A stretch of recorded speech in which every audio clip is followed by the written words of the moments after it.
Makam terlarang No. Di sebuah desa terpencil yang tersembunyi di balik hutan lebat, terdapat sebuah makam tua yang telah lama ditinggalkan. Makam itu terletak di bukit yang dijuluki Bukit Kelam oleh penduduk desa. Tak ada yang berani mendekat, apalagi menginjakan kaki di sana setelah senja tiba. Konon, siapapun yang nekat memasuki area makam setelah matahari tenggelam, tidak akan pernah kembali. Mitos tentang makam itu telah diceritakan turun-temurun. Dikatakan bahwa ratusan tahun lalu, seorang dukun hitam bernama Wira meninggal dan dikuburkan di sana. Wira dikenal sebagai penyihir jahat yang suka mengutuk siapa saja yang menentangnya. Saat kematiannya, penduduk desa memutuskan untuk menguburnya jauh dari desa, berharap kutukannya berakhir bersama jasadnya.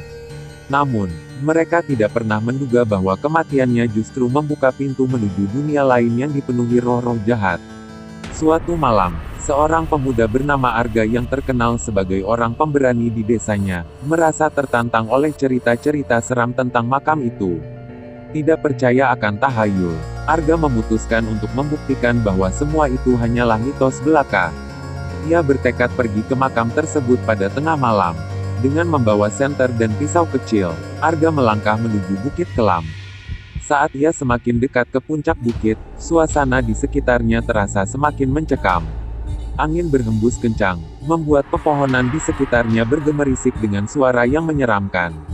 Bau anyir samar tercium dari arah makam, seolah udara itu sendiri tercemar oleh sesuatu yang jahat. Sesampainya di depan gerbang makam yang berkarat, Arga berhenti. Gerbang itu tertutup rapat dengan rantai besar yang melilitnya. Namun, anehnya, tanpa ia sentuh, rantai itu tiba-tiba terlepas, dan gerbang terbuka perlahan dengan deritan yang panjang. Jantung Arga berdebar, tetapi ia menahan diri untuk tidak merasa takut. Ini pasti hanya kebetulan, pikirnya. Di dalam makam, suasana lebih sunyi daripada sebelumnya. Arga melangkah di antara batu nisan yang tertutup lumut, memperhatikan sekeliling dengan cermat.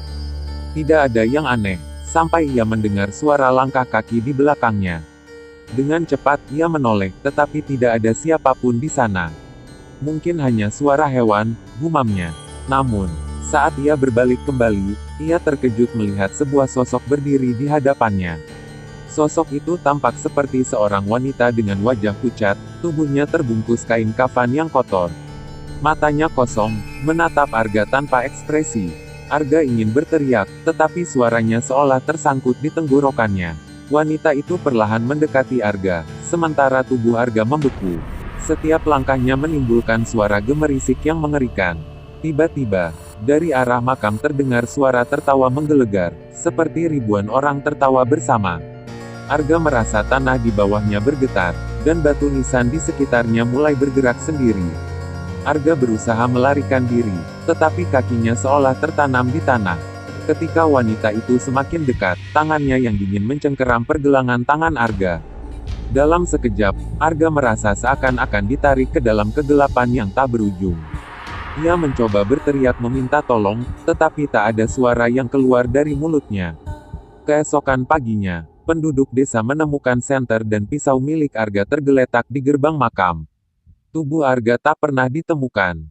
Sejak saat itu, tidak ada seorang pun yang berani mendekati Bukit Kelam lagi, bahkan di siang hari.